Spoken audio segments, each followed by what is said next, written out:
নমস্কাৰ, নতুন এটা ভিডিঅ'লৈ সকলোকে স্বাগতম। আজি আমি মটন কাৰী বনাইছোঁ। চাই চাওক কেনেকৈ বনাইছোঁ, আছামিজ ষ্টাইলত বনাইছোঁ। পিঁয়াজ আমি প্ৰথমতে পিঁয়াজখিনি ভাজি লৈছোঁ। অ'কে, মটন কাৰী বনাবলৈ কি কি লৈছোঁ এবাৰ দেখাই দিছোঁ। মাংস লৈছোঁ 1 কেজি, বিলাহী লৈছোঁ, আলু লৈছোঁ, আপোনাৰ তাৰপিছতে লৈছোঁ পিঁয়াজ, আদা নহৰু পিছা, জলকীয়া, ধনিয়া পাউডাৰ, জিৰা পাউডাৰ, গৰম মছলা, মিঠাতেল, নিমখ, হালধি আৰু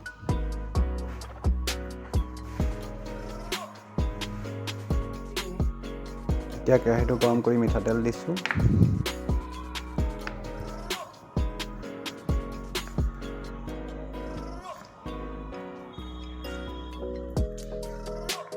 মিঠাতেল গৰম হোৱাৰ পিছত গোটা জিৰা দিছোঁ। এতিয়া তেজপাত 2 খিলা দি দিছোঁ।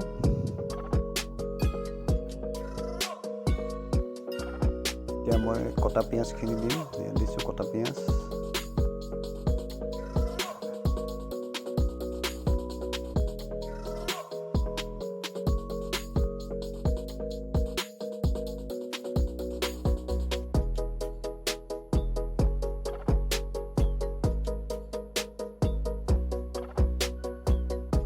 কটা পিঁয়াজখিনি অলপ টাইম ভজাৰ পিছতে মই আদা নহৰু পেষ্ট দি দিছোঁ। আদা নহৰু পেষ্ট বনাই লৈছিলোঁ। এতিয়া মই মাংসখিনি কেৰাহীত দিছোঁ।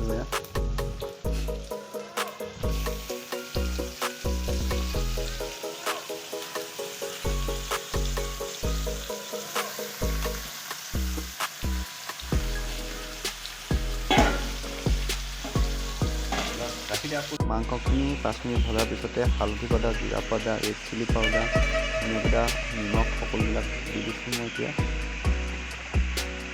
হালধি, কাশ্মীৰ চিলি,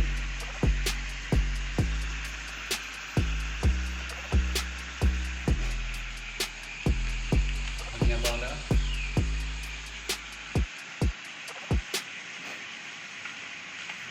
জিৰা পাউডাৰ,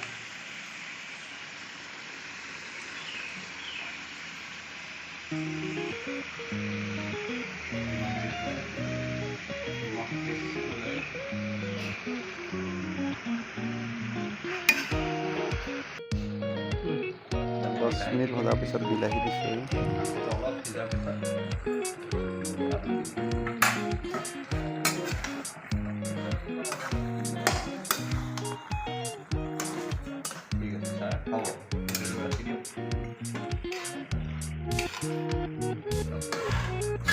এতিয়া মই কটা আলুখিনি দি দিম।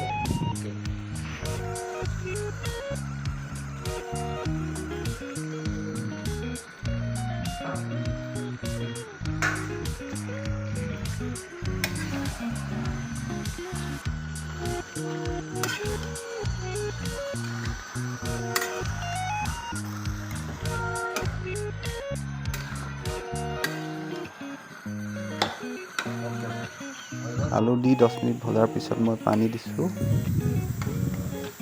পানীখিনি গৰম হ'ব লাগে, গৰম কৰি ল'লে ভাল হয় বেছি।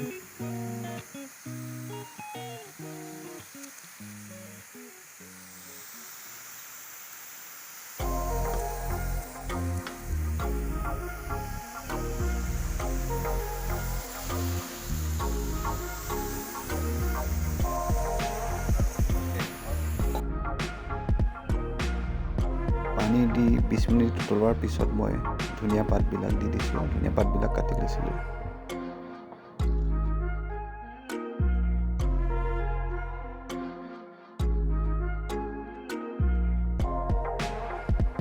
অলৰেডি মটন কাৰী আমাৰ ৰেডি হৈ গৈছে। এতিয়া গৰমে গৰমে খাব পৰা হ'ব আৰু।